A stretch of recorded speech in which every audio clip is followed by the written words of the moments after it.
कि किसी प्रकार के सांसारिक आमदनी में तुम हर्षित नहीं होना, सुख का अनुभव बहुत मत करना, गर्व मत होना, अहंकार मत करना। और किसी प्रकार के जीवन में अगर दुख के क्षण आए तो तुम दुखी मत होना, और किसी प्रकार से पति पत्नी में मनमुटाव हो जाए तो एक दूसरे को संभाल लेना। पत्नी कभी अगर जोर से कह दे, उसको सहन करने की क्षमता अपना बना करके रखना।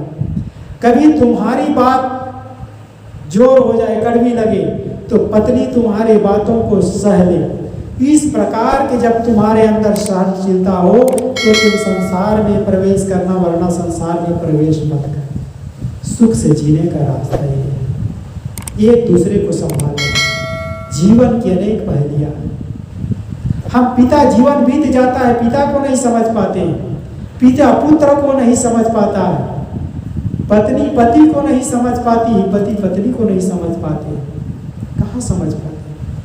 जीवन में अगर सुख नहीं है तो आपने किसी को नहीं समझा, अपने शरीर को भी नहीं समझा।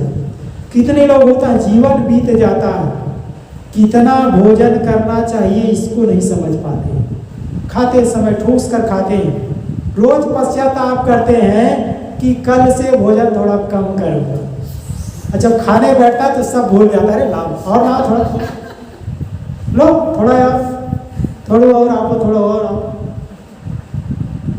जीवन बीत जाता है, पेट को नहीं समझ पाते, संसार को क्या समझेगा। क्या खाना चाहिए क्या नहीं खाना चाहिए इसको आदमी नहीं समझ पाता है, उल्टा सीधा सब खाते चले जाते हैं। क्या करना चाहिए, खाना है और सोना, सिर्फ इतना ही मनुष्य का काम नहीं है। मनुष्य का काम है मन को भजन में लगा। तन को धोया मगर मन को धोया नहीं, तन को धोया मगर मन को धोया नहीं। रोज मल मल नहाने से क्या फायदा, रोज मल मल नहाने से क्या फायदा, रोज गंगा नहाने से क्या फायदा। तन को धोया मगर मन को धोया नहीं, तन को धोया मगर मन को धोया नहीं। रोज मल मल नहाने से क्या फायदा। आदमी क्या करता है, सो करके उठता है तो शरीर को मल मल करके नहाता है, रोज धोता है, खाली पानी से नहीं, अनेक प्रकार के साबुनों को ला करके धोता है, कपड़ों को पाउडर और साबुन से धोता है, घर की सफाई करता है, बर्तन की सफाई करता है, सब चीज की सफाई करता है। एक जगह की सफाई करना वह भूल जाता है, वह है अपने मन की सफाई करना। मन की सफाई करना आदमी भूल जाता है। सारे संसार की सफाई आप कर लो, सब जगह को साफ कर लो, किंतु अगर मन में आपने कूड़ा कबाड़ भर लिया तो सारे संसार की सफाई करना आपका व्यर्थ है। साफ कहाँ करना है, सफाई किसकी करनी है, सफाई करनी है अपने मन। साफ हो गया तो जानो सब साफ हो गया। मन सफा तन सफा, उसका साहेब काहे खपा। तन मन एक हो रहे तब हंस कबीर कहा।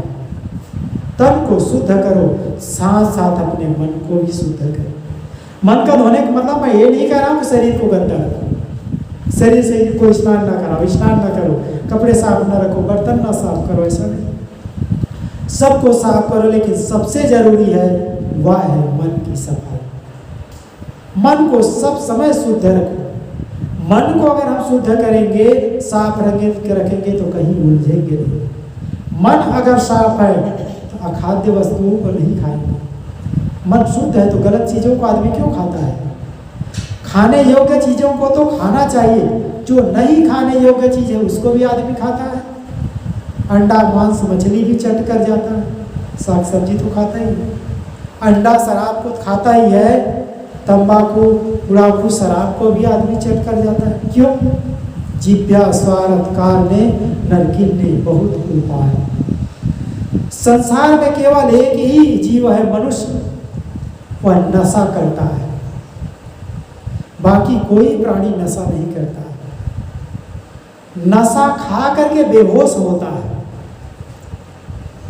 होश में जीना नहीं जानता है, बेहोशी में आनंद मानता है। जिसको होश में आनंद नहीं, कहीं बेहोशी में आनंद आएगा भला समझो। शराब पी करके आप बेहोश हो जाते हैं, या कोई आदमी बेहोश हो जाता है, क्या भूल जाता है? कुछ नहीं भूलता है। लोग कहते हैं हमारा शराब पीने से गम भूल जाता है, दुख छूट जाता है। कितने देर के लिए? अगर शराब पीने से पूरा दुख भूल जाए तो हमेशा के लिए भूल जाना चाहिए ना।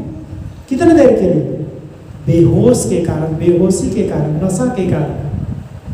नशा में आदमी जीता है, नशा हमेशा आदमी का नाश कर देता है। इसलिए नशा से आदमी को बचना चाहिए। नशा तो सब चीज में है, नशा हर जगह है, लेकिन पीना आएगा तब तो। नशा जो बाहर का नशा थोड़ी देर में उतर जाता है, लेकिन ज्ञान और भक्ति का नशा है पूरा जीवन नहीं उतरता है। ज्ञान और भक्ति का नशा आदमी को चढ़ना चाहिए। साहब कहते हैं, हंसा तू स्वर्णवर्ण, हे मनुष्य तुम स्वर्णवर्ण वाले, तुम उत्तम कुल वाले हो, तुम ज्ञान रंग वाले हो। तुम्हारा रंग कौन सा है? उज्ज्वल है, ज्ञान है। क्यों है? क्योंकि मनुष्य ही अपने सारे बंधनों को समझ सकता है। आप घर में गाय पालते हैं, घर में कुत्ते को पालते हैं, उसको आत्मा परमात्मा का ज्ञान सिखा सकते हैं क्या? नहीं किस सिखा सकते, क्योंकि उसके पास मन तो है। जिसे आप उसको छोड़ देते हैं, जंगल में गाय चारा चरेगी, शाम को जहाँ पर वो रहती है खूंटे के पास आकर के खड़ी हो जाएगी। जिस कुत्ते को आप पालते हैं, छोड़ देंगे, बाहर घूमेगा फिरेगा, शाम को आ जाएगा, आपको वह भी पहचानता है। मन उसके पास है, लेकिन ज्ञान की क्षमता उसके पास नहीं है। उसको आजीवन ब्रह्मचारी नहीं बनाया जा सकता है, उसको ज्ञान भक्ति के मार्ग में नहीं लगाया जा सकता है। इसलिए साहब कहते हैं, हे मनुष्य तुम्हारा रंग उत्तम है। बस थोड़े को बात करता हूँ, तुम उत्तम रंग वाले हो, साहब को पानी चाहिए, तुम उत्तम ज्ञान रंग वाले हो। तुम्हारे अंदर हृदय है, भक्ति है, तुम्हारे अंदर ज्ञान है। ज्ञान ना होता तो अच्छा और बुरा की पहचान कौन करता? कौन बंधन है और किस में मुक्ति है उसका विवेक कौन करता है? आदमी के अलावा कोई करता है? नहीं कर सकता। इसलिए आदमी सबसे सर्वोपरि है। मनुष्य एक ऐसा प्राणी है जिसको गुरु की आवश्यकता पड़ती, बाकी किसी आदमी, किसी जीवधारी को नहीं पड़ती। बया पक्षी के बच्चे को कैसे घोंसला बनाना पड़ता, क्या पक्षी सिखाती है उसको? क्या बिल्ली अपने बच्चे को चूहा कैसे पकड़ना सिखाती है? कभी चूहा सामने आया कि गप से पकड़ लेती है? नहीं सिखाना पड़ता है। किसी जीवधारी को बच्चे कैसे पैदा करना सिखाना पड़ता है? कुछ नहीं सिखाना पड़ता, अपने आप ऑटोमेटिक क्रिया है, प्राकृतिक संयम है उसका। लेकिन मनुष्य को गुरु के बिना कुछ नहीं होता है। अगर पारमार्थिक लाभ लेना है, आध्यात्मिक लाभ लेना है, तीन बातों को समझना पड़ेगा। मैं कौन हूं? आपसे पूछूं आप कौन है? अपना नाम बता देंगे आप। आपका नाम कब से पड़ा? जब बच्चे का जन्म होता है, 6 दिन 8 दिन में लोग षष्ठी करते हैं, या 1-2 महीने में एक कार्यक्रम आयोजित करते हैं, जन्म संस्कार। किसी पंडित को, किसी संत को बुला करके उसका नाम रख देते हैं। अब नाम पड़ गया उसका केशव। केशव नाम कब से पड़ा? जब से शरीर का जन्म हुआ तब से ना। उसके पहले क्या नाम था पता नहीं। उसके पहले था कि नहीं था? वो उसके पहले भी था। कहाँ था पता नहीं, कैसे था पता नहीं। जो आज नहीं है वो आ कैसे जाएगा? जो है वही घूम फिर करके आता है। इसलिए कहते हैं 84 लाख योनि भटक करके जीव मनुष्य शरीर में आता है। 84 को भी समझना पड़ेगा। 84 लाख योनि क्या है? संतों ने बहुत बढ़िया इसको समझने के लिए कहा। एक एक करके कोई आदमी गिन नहीं सकता 84 लाख। 84 4 राशि, राशि मतलब होता है ढेर, 4 प्रकार के ढेर। जैसे आप राशि रखते हैं ना, ये धान के ढेर है और ये गेहूं का ढेर है, धाना का ढेर है, उसकी राशि इकट्ठी है, उस इकट्ठी चीज़ों को ढेर कहते हैं, राशि कहते हैं। इसी प्रकार जीवों की 4 प्रकार की राशियाँ हैं। कौन कौन सा है? मनुष्य, अंडज, पिंडज और उपमज। मनुष्य की अलग कैटेगरी हो गई।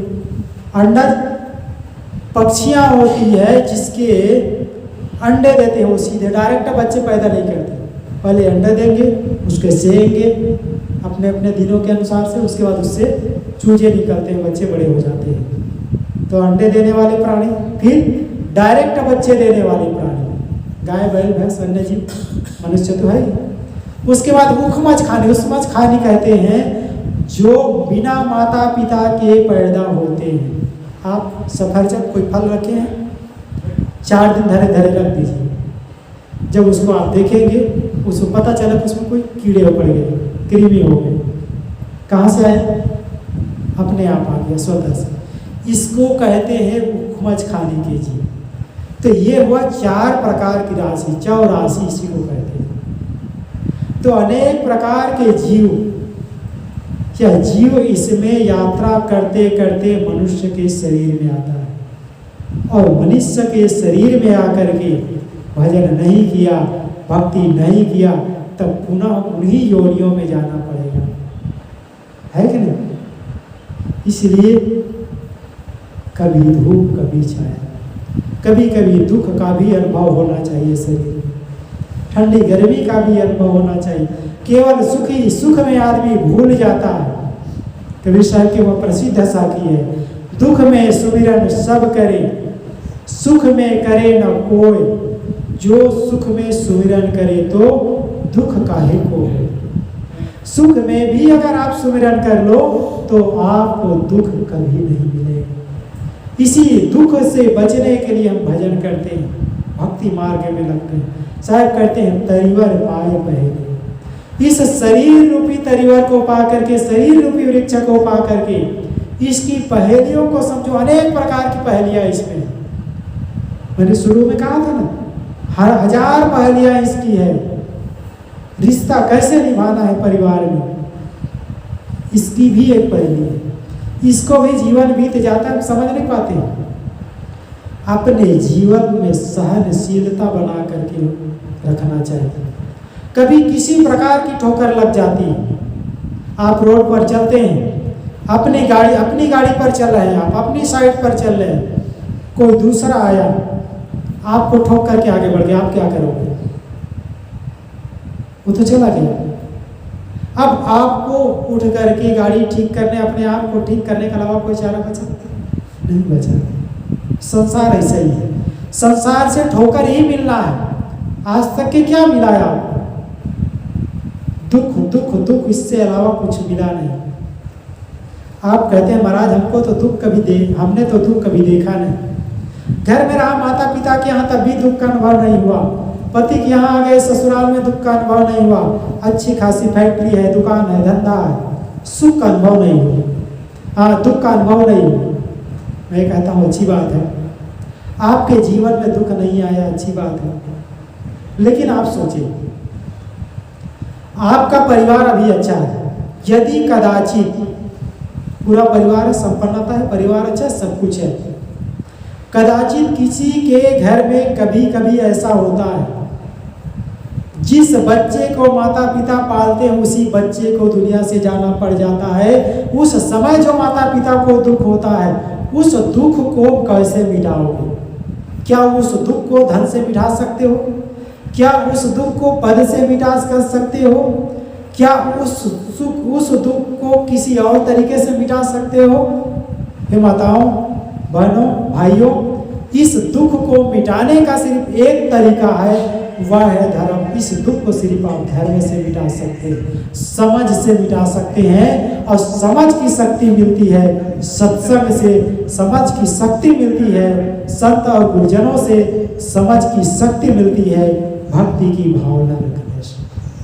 कभी कभी आपने देखा होगा, अच्छा खासा परिवार, अभी मैं सूरत में था, कोरोना का समय आ गया, अच्छे अच्छे परिवारों को उजड़ते हुए हमने देखा। एक परिवार है जिसकी कई फैक्ट्रियां थी सूरत में, सूरत की ही बात है, कई मिल थे उसके। पति चल बसा, माता पिता पहले से चल बसे, पत्नी अभी जवान है, एक छोटा सा बच्चा है। सोचो उतनी फैक्ट्रियों को कैसे संभालेगी, उसका दुख कैसे मिटेगा। इतने सारे धन है, इतनी फैक्ट्रियां है, नौकर चाकर है। अगर दुख धन से मिट जाता, अब तक तो उसको दुख का अनुभव नहीं हुआ था। संपन्न परिवार की लड़की थी, संपन्न परिवार में शादी हुई थी, दुख का अनुभव नहीं था। लेकिन ऐसा दुख आया जिसको मिटाना संभव ही नहीं है, कैसे चलाएगा। सोच करके मन द्रवित हो जाता है, सुन करके मन कांप जाता है। अभी उसकी खुद की उम्र जवान है, बच्चा भी छोटा सा है, अभी तो उसको अपने बच्चे को ही पालने में समय लगेगा। नौकर चाकर जितना संभाल पाएंगे संभालेंगे, क्या करेंगे। दूसरा विवाह करती है, कोई जरूरी नहीं कि वो अपने समझे, अपने बच्चे को अपने समझे। नहीं करती है, नौकर चाकर है, सबको संभालना है, घर परिवार है, बहुत बड़ा संकट आ जाता है। ऐसे ऐसे दुख के क्षण जीवन में जा जाता है। कोई नहीं जानते हैं कि दुख किस मोड़ पर आ जाएगा। इसलिए अपने आप को समझें। दुख कब मिटेगा? जब आप अपने आप को जान लेंगे। अपने आप को जानना क्या है?